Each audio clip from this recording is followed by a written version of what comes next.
Todos y bienvenidos de nuevo a la continuación de este estudio. Ya podemos trabajar directamente con un síntesis escatológico.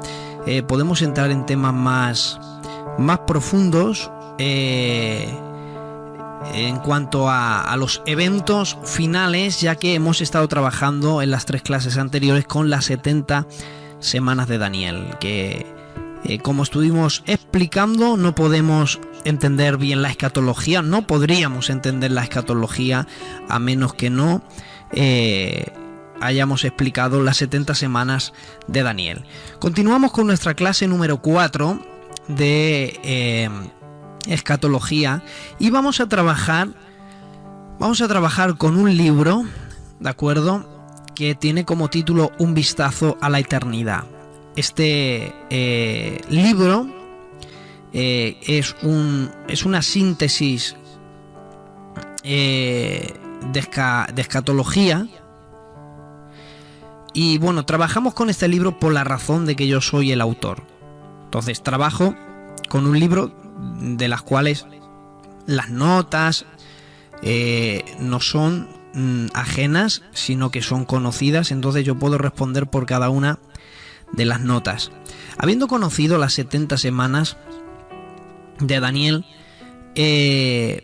dejemos ahí al aire que expliquemos el porqué de los 7 años, de cuándo se va a seguir continuando las 70 semanas, y hablemos de que hay una última semana, la semana número 70, que equivale a 7 años, que son los años que la Biblia conoce como la gran tribulación, los 7 años.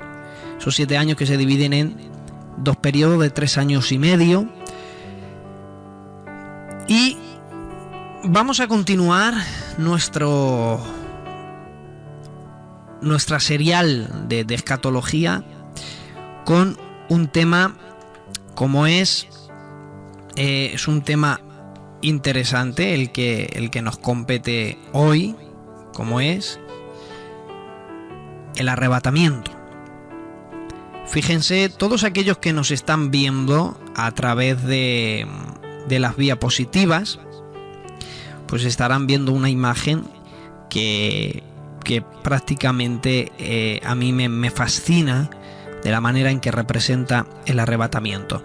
Verán también que quizás les llame la atención, hay ahí que pone capítulo 1 y supuestamente, bueno, no supuestamente, esta es la enseñanza número 4, pero bueno, ponemos capítulo 1 porque realmente el libro empieza en el capítulo 1 con el arrebatamiento. Es de decir que el libro Un vistazo a la eternidad no introducí las 70 semanas, porque eso es algo que quiero hacerlo en otro libro,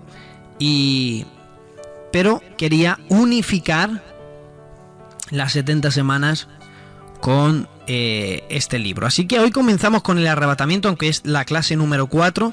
Así que tema arrebatamiento. Todos aquellos que nos ven a través de YouTube en las diapositivas nos siguen, toman notas también todos aquellos que nos están escuchando a través de diferentes plataformas. Una de ellas puede ser iVoox. Así que seguimos nuestro estudio. Otra vez nos vamos a Juan capítulo 14, porque en cuanto al arrebatamiento de la iglesia, eso es algo que Él ha prometido.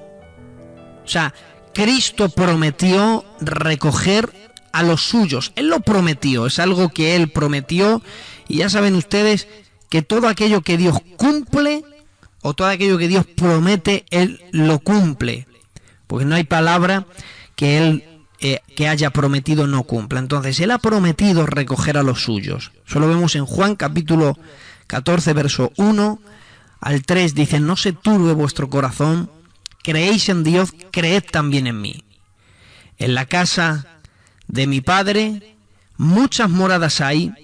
Si así no fuera, yo lo hubiera dicho. Voy pues a preparar lugar para vosotros, y si me fuere y os preparare lugar, vendré otra vez y os tomaré a mí mismo, para que donde yo estoy, vosotros también estéis. Miren, aquí he de aclarar dos cosas. Número uno, ¿de acuerdo? Él ha prometido, eso no hay lugar a dudas de que Él ha prometido recoger a los suyos. Y en cuanto a este pasaje que hemos leído, aquí hay dos cosas interesantes. Cuando en el verso 2 dice: en la casa de mi padre muchas moradas hay, me encontré con una versión muy interesante que la decía de la siguiente manera: en la casa de mi padre hay un lugar para todos. Entonces es una versión que también es enriquecedora, el decir: en la casa de mi padre hay un lugar para todos.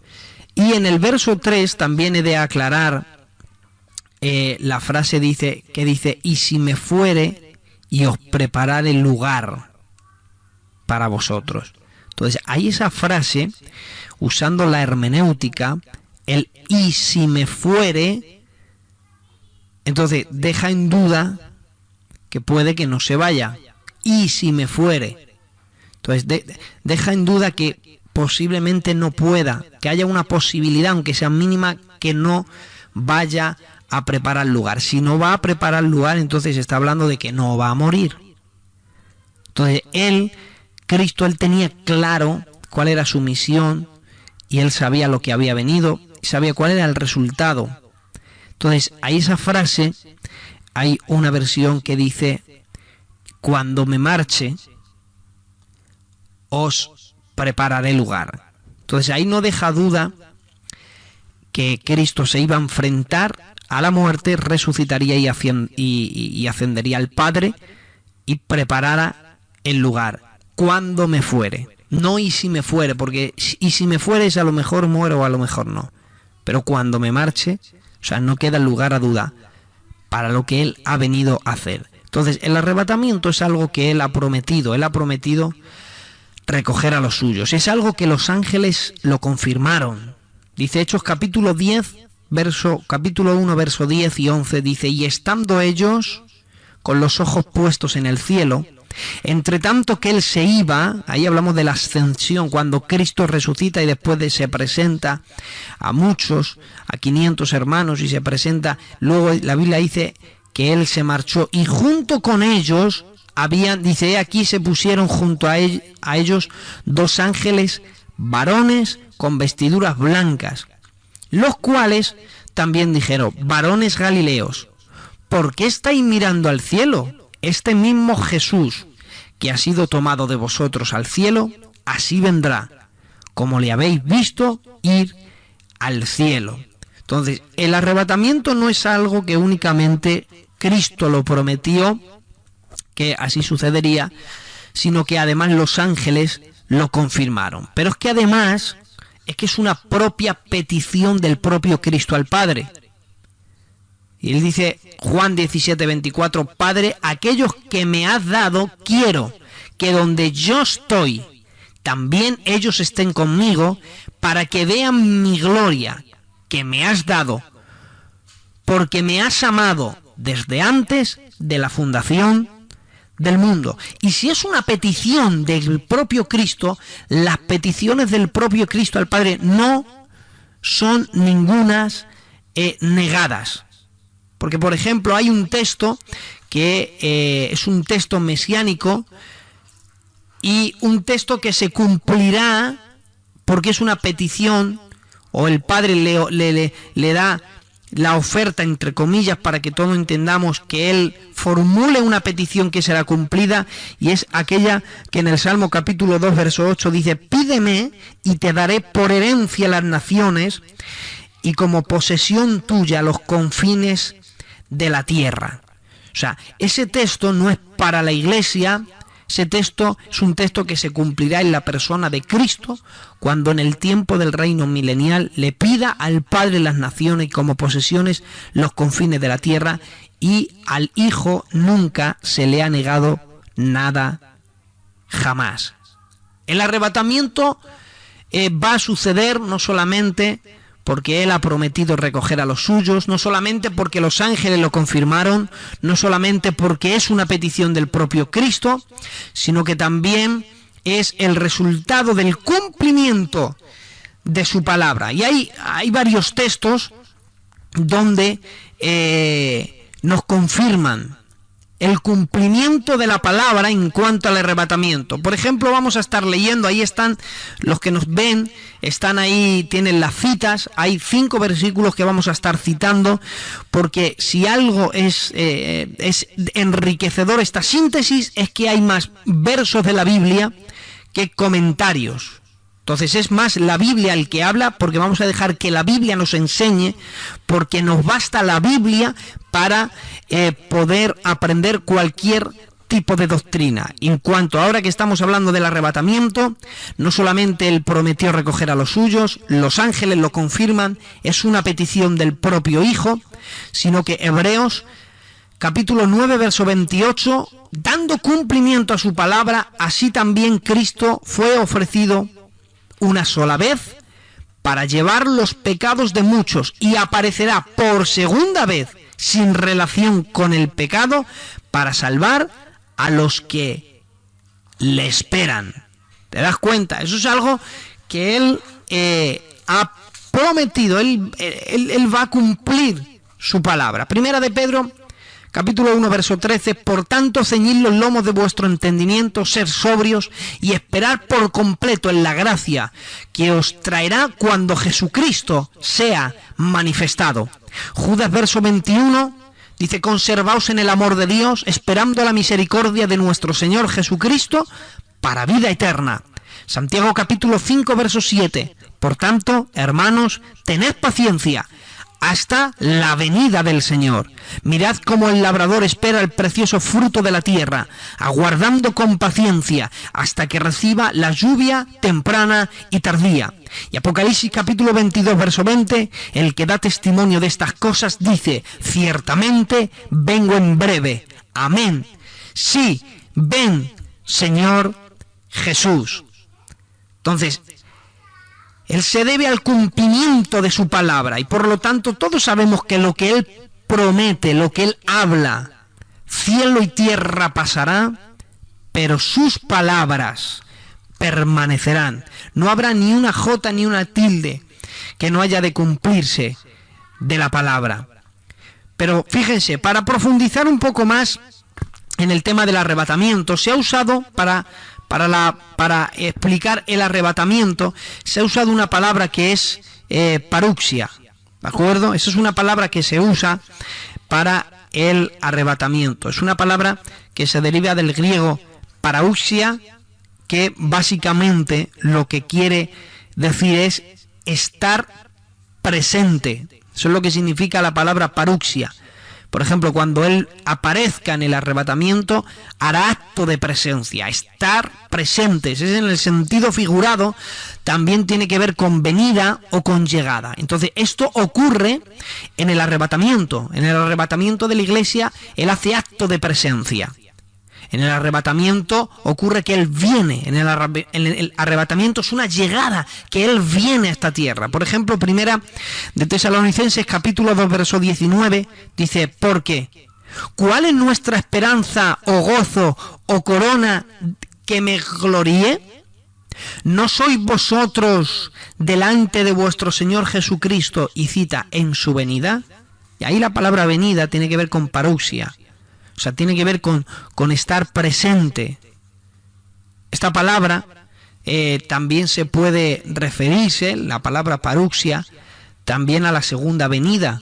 Hay en algunos textos, como por ejemplo en Mateo capítulo 24, dice, y estando ellos sentados en el monte de los olivos, los discípulos se le acercaron aparte diciendo, dinos, ¿cuándo serán estas cosas y qué señal habrá de tu venida y del fin del siglo? Ahí la palabra venida, en Mateo capítulo 24, verso 3, tiene que ver con la segunda venida. Pero sin embargo también usa la palabra griega parouxia, porque a veces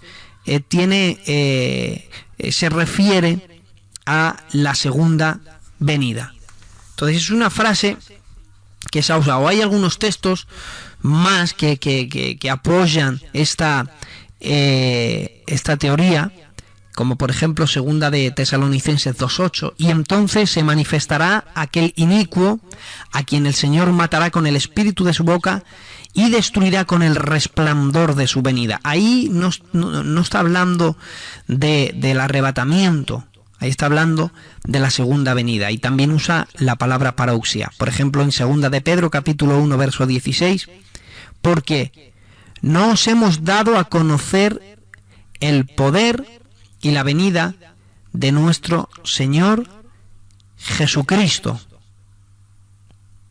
siguiendo fábulas artificiosas, sino como habiendo visto con nuestros propios ojos su majestad. Ahí la palabra poder, para conocer el poder y la venida, ahí también se refiere a la segunda venida y tiene que ver con la palabra parousia. Todos aquellos que nos ven a través de las diapositivas tienen ahí para anotar, y los que nos están escuchando tomar notas y corroborarlo, porque eso es lo más hermoso, es ir a la palabra una y otra vez para corroborar. También ha habido otra palabra que se ha usado para referirse al arrebatamiento, como es la palabra apocaluxis. No apocalipsis, sino apocaluxis. Y esta palabra, que realmente se refiere en muy pocas ocasiones, se usa muy poco en el Nuevo Testamento, pero también tiene que ver con algo revelado, algo que de pronto aparece, algo que se descubre. Entonces lo veremos. También se ha usado la palabra epifanía, que tiene que ver con manifestación y con algo de traer a la luz. Cuando algo se trae a la luz para que se vea más. Entonces, imaginaros en el momento del arrebatamiento, todo esto será algo que ha estado oculto, se revelará, ahí Apocaluxus, será una manifestación, será algo que se traiga a la luz en cuanto a los ojos visibles, será una llegada, será una manifestación, será una venida, será algo de repente. Entonces, todas estas frases se usan para la palabra arrebatamiento. Pero fíjense que para ir profundizando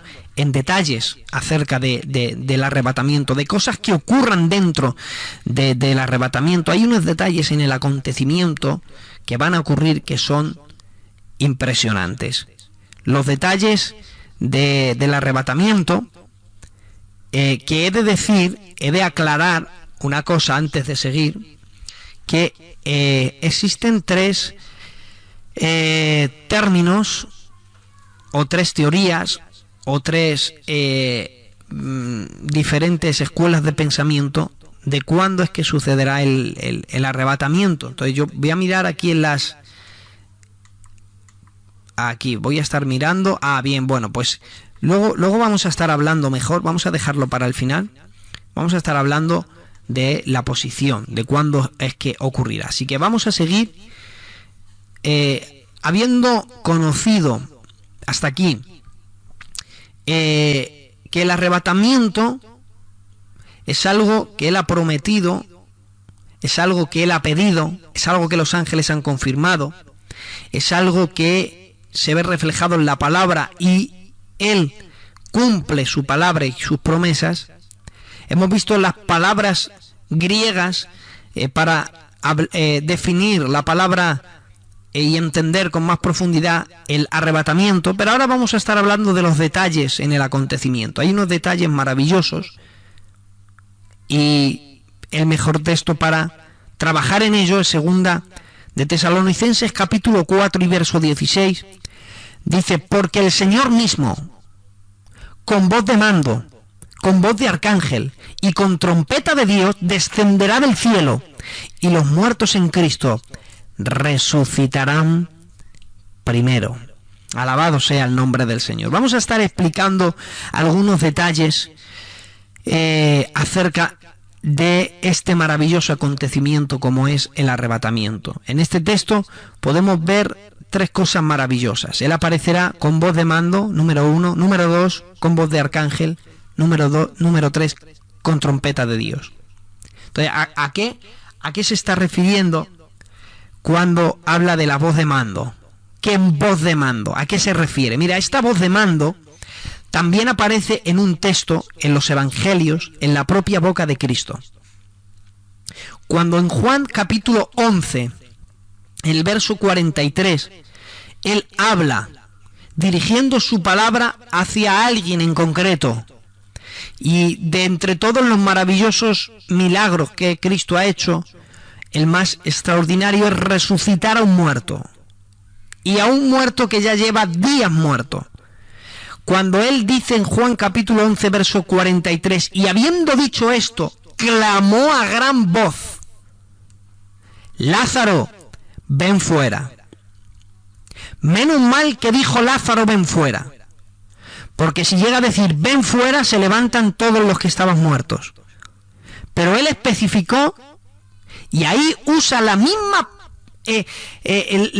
frase que se usa aquí. Cuando dice clamó a gran voz, ahí tiene que ver con esta voz de mando, de autoridad. O sea, que él habló a alguien que estaba muerto 4 días y se levantó, resucitó. Entonces, la voz de mando que se usa en Juan capítulo 11, verso 43, es la misma voz de mando que se usa aquí en Segunda de Tesalonicenses capítulo 4, verso 16. Por eso es que esta voz de mando que aparece en primer lugar es que es primero que resucitan los que están muertos y luego nosotros somos arrebatados. Entonces, aquí ya está el orden del arrebatamiento. Antes de nosotros ser arrebatados, los muertos en Cristo resucitan primero. Por eso es que se usa aquí la voz de mando. Y fíjense que esa voz es la misma que se interpreta cuando Jesús le dijo a Lázaro con gran voz: ven fuera.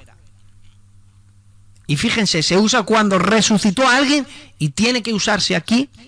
Y aunque en el verso 16 no habla de que resucite nadie, pero luego el contexto sí que habla que primero son los muertos que resucitan y después nosotros que somos arrebatados. Voz de mando. Número 2, voz de arcángel.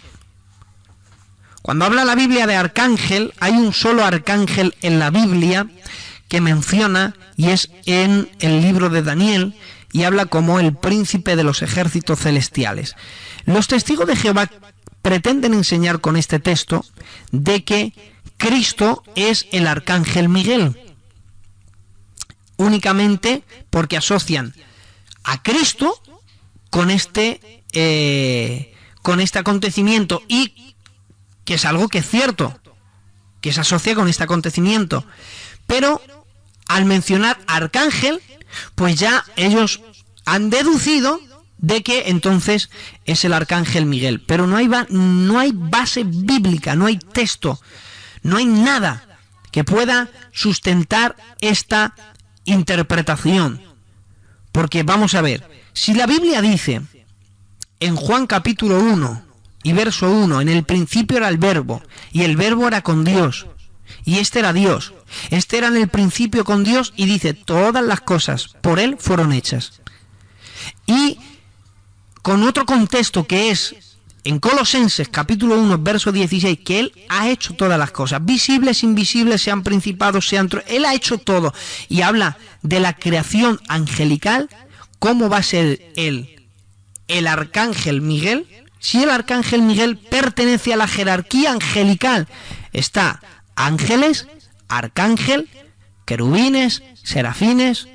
Entonces, si dentro de la jerarquía angelical están los ángeles que han sido creados, ¿cómo es posible que él se cree a sí mismo?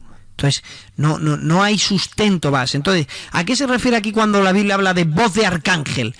Cuando habla de voz de arcángel, se está refiriendo a que él no va a venir solo, porque le acompaña un ejército entero.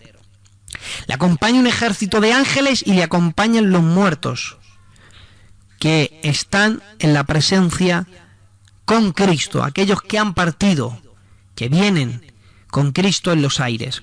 Y número 3, con trompeta de Dios. Con trompeta de Dios. Fíjese qué sonido, el sonido de la trompeta es interesante, porque en Éxodo capítulo 19, verso 16, leemos lo siguiente. Aconteció que al tercer día, cuando vino la mañana, vinieron truenos y relámpagos y espesa nube sobre el monte y sonido de bocina muy fuerte, y se estremeció todo el pueblo que estaba en el campamento. Aquel día que hubo un sonido de bocina que era muy parecido al sonido de la trompeta, aquel día con un sonido semejante al de la trompeta se inició una dispensación, con un sonido. Por ejemplo, en Hechos capítulo 2 y verso 2, y de repente vino del cielo un estruendo como un viento recio que soplaba, el cual llenó toda la casa donde estaban sentados. Aquel viento recio también lo interpretaban como un sonido parecido al de una trompeta. Fíjense que son sonidos semejantes al de la trompeta los que dan inicio a dispensaciones. En esta ocasión, el toque de la trompeta, ese sonido, cierra una dispensación. Porque al iniciarse el arrebatamiento, se cierra la dispensación. Y algo que más podríamos aclarar acerca de este texto que hemos leído, porque el Señor mismo, con voz de mando, con voz de arcángel, con trompeta de Dios, descenderá del cielo y los muertos en Cristo resucitarán primero, claramente nos habla de la resurrección de los muertos. Entonces, el que en este acontecimiento estén involucrados la resurrección de los muertos en Cristo, que podríamos sustentar con 1 Corintios capítulo 15 verso 22, dice: porque así como Adán todos mueren, también en Cristo todos serán vivificados. Verso 23, porque cada uno en su debido orden, Cristo las primicias, y luego los que son de Cristo en su venida, y ahí habla del arrebatamiento. Luego el fin, cuando entregue el reino al Dios y Padre, cuando haya suprimido todo dominio, toda autoridad y potencia. Entonces los muertos resucitarán primero. O sea, serán, en este acontecimiento se involucra la resurrección de los muertos. Verso 17, seguimos con más detalles en este acontecimiento. Dice: luego nosotros que vivimos, los que hayamos quedado, seremos arrebatados juntamente con ellos en las nubes. ¿Con quiénes? Con los que han partido con el Señor. Vienen porque en el arrebatamiento su espíritu se va a unir a sus cuerpos que han resucitado, y ahí es cuando va a haber esa transformación. Seremos arrebatados juntamente con ellos, fíjate, en las nubes, para recibir al Señor en el aire, y estaremos siempre con el Señor. ¿Cómo ocurrirá esto? Segunda de Corintios capítulo 15 verso 52, en un momento, en un abrir y cerrar de ojos, a la final trompeta, porque se tocará la trompeta. Me encanta esa frase, porque se tocará. Es decir, no habrá nadie que pueda frenar la venida de Jesucristo. No hay nadie que pueda frenar el arrebatamiento. Por mucho que intentes, por mucho que logres, por mucho que digas que es mentira, por mucho que digas que yo no me lo creo, por mucho que intentes aclarar tus pensamientos, tu mente, y decir que todo es una fábula, todo es una mentira, se tocará la trompeta. Es algo inevitable, algo que por mucho que se esfuerce el hombre no lo va a poder evitar, porque lo que es evidente es que Cristo viene y el arrebatamiento sucederá, y sucederá porque seremos arrebatados juntamente con ellos en las nubes para recibir al Señor en el aire. Y me encanta aquí el detalle de que recibamos al Señor en el aire, en un momento, en un abrir y cerrar de ojos, a la final trompeta, porque se tocará la trompeta. ¿Te das cuenta? Aquí también hay un símil. Se tocará la trompeta. Cuando habla de esa trompeta, tiene que hablar también con la trompeta de Dios. Del verso de segunda de Tesalonicenses capítulo 4, verso 16. Cuando habla de la trompeta de Dios, tiene que ver aquí el mismo símil de a la final trompeta. Entonces guarda relación una cosa con la otra. Y lo primero que va a suceder cuando el Señor venga es que dice la Biblia que los muertos en Cristo resucitarán primero. Pero fíjense qué maravilloso es lo que aquí dice Segunda de Corintios capítulo 15 verso 52. En un momento, dice, en un abrir y cerrar de ojos. Entonces, si tú analizas esto en principio no tendría ningún sentido, en un abrir y cerrar de ojos.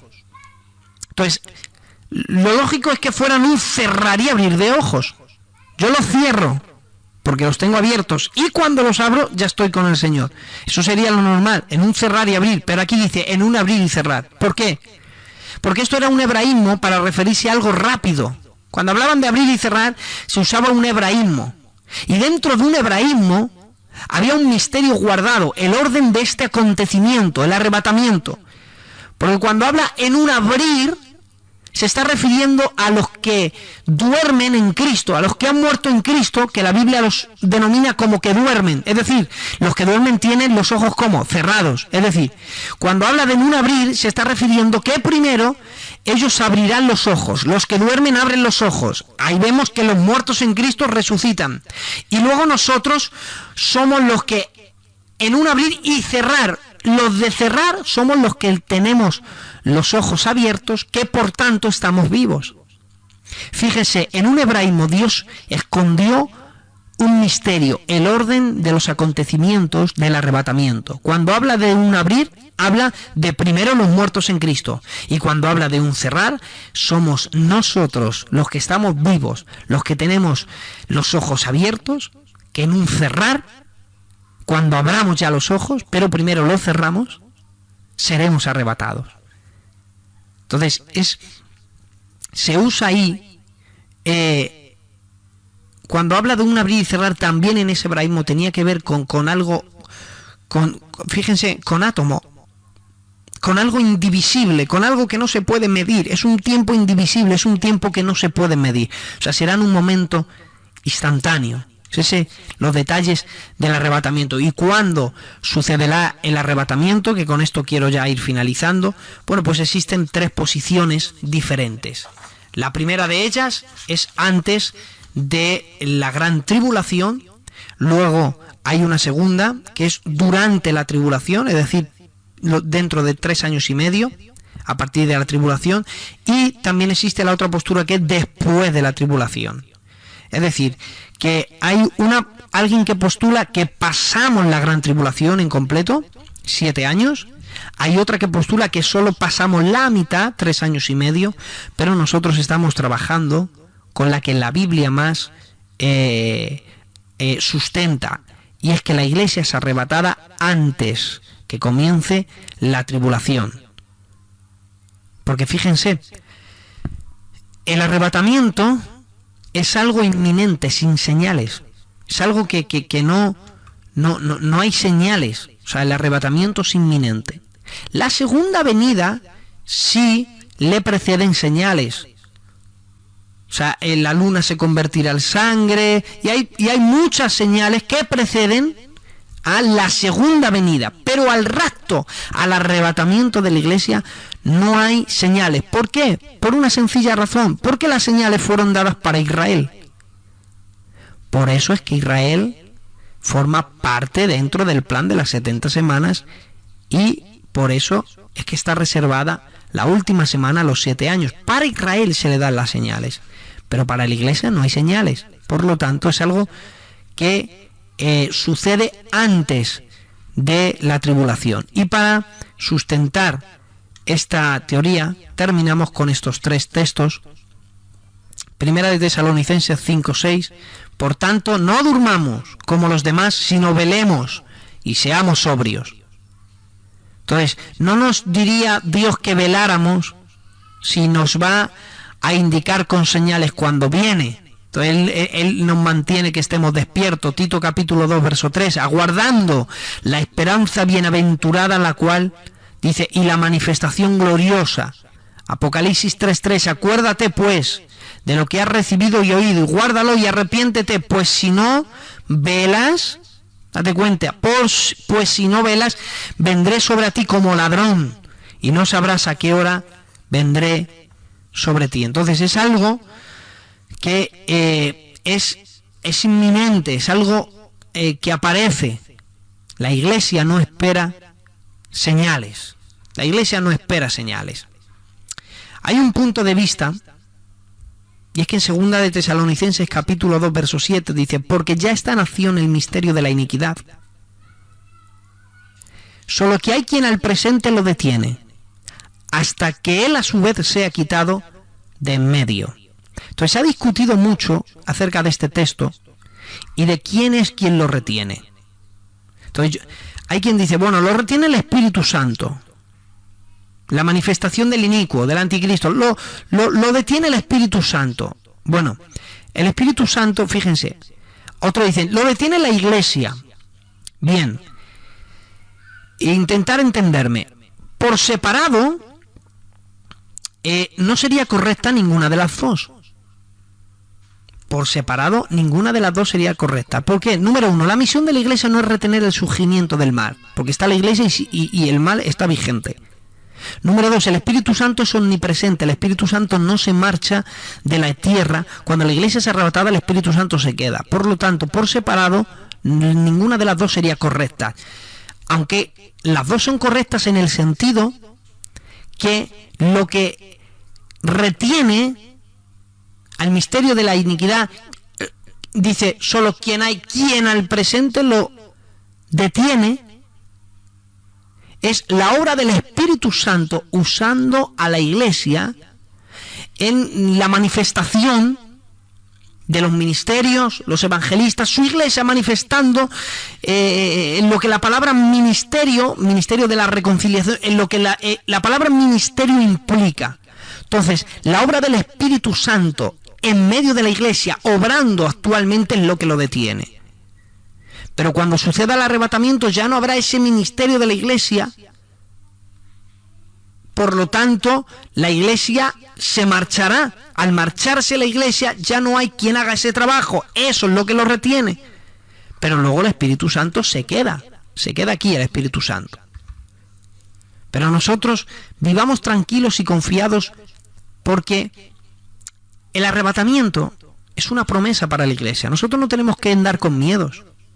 Apocalipsis capítulo 3, verso 10 dice, por tanto has guardado la palabra de mi paciencia, yo también te guardaré de la hora de la prueba que ha de venir sobre el mundo entero para probar a los que moran en la tierra. Ahí la palabra para guardar, le guardaré, no es guardar dentro.